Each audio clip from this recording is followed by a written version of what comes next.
É importante ressaltar que a luz solar também é um causador de lesões, uma vez que ela, com seus raios ultravioleta A e ultravioleta B, lesões agudas, hipertermia, como insolação, e queimaduras, crônicas, envelhecimento e fotossensição, sendo fototóxica ou dermatose. A fitofotodermatose, um exemplo dela é as nossas lesões na face e nas peles. Discutimos lá nos nossos trabalhos. Uma bactéria, um vírus e um protozoário também podem causar lesões biológicas. Isso porque eles alteram a anatomia do local onde é instalado, necessitando de receptores para essa instalação. Entretanto, esses receptores são fatores antimicrobianos também. Podem evitar.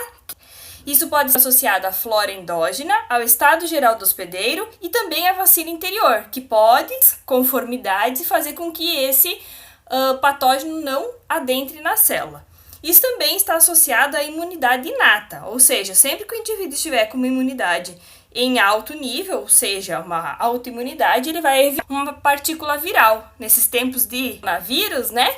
É importante entender isso, onde ele consegue por uma ligação com a célula hospedeira, fazendo os processos líticos e lisogênicos lá na aula. Lembram?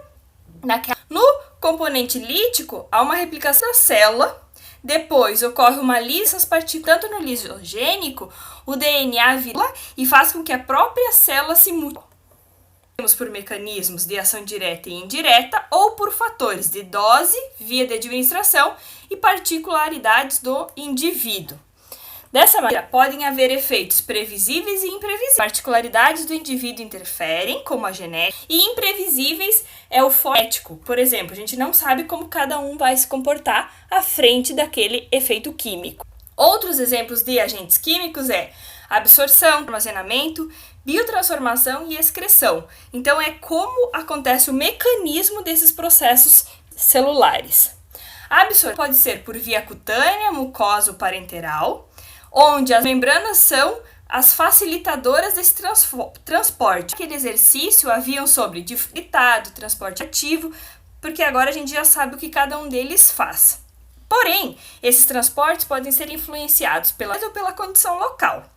Natureza é o peso molecular, ou seja, o tamanho da partícula, o estado físico-químico e a solubilidade. Já as condições está associada à pele hidratada ou lesada, alimentos do tubo digestivo e estado de circulação entérica.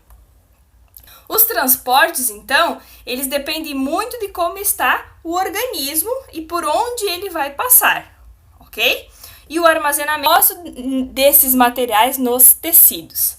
Biotransformação é a metabolização da substância. Ou seja, a polar não vai diluir com polar, sempre semelhante com semelhante, formação de complexos em água, que são de fácil excreção, e assim por fatores individuais, como a gente já falou, genética, idade, gênero, ação simultânea de outro químico ou doenças pré-existentes.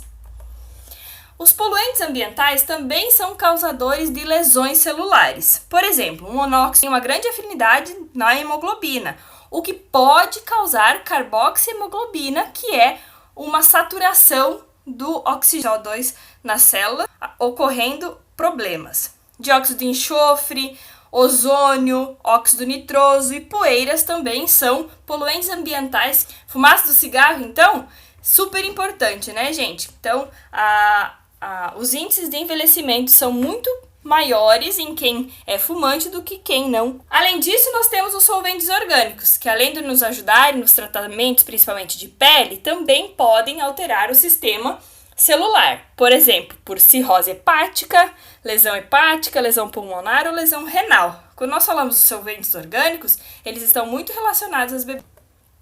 Poluentes da água e do solo. Apesar da gente falar, né, poluentes ambientais, tem que lembrar que nós também temos poluentes nos 3 estados, né, tanto no gasoso, área oxigenada, né, atmosférica, quanto no solo e na água. Metais pesados, por exemplo, chumbo, mercúrio e arsênio. Vamos às atividades. Nessa semana, as atividades são direto pelo AVA, onde terão 10 perguntas de verdadeiro ou falso sobre a aula de hoje. Desejo a todos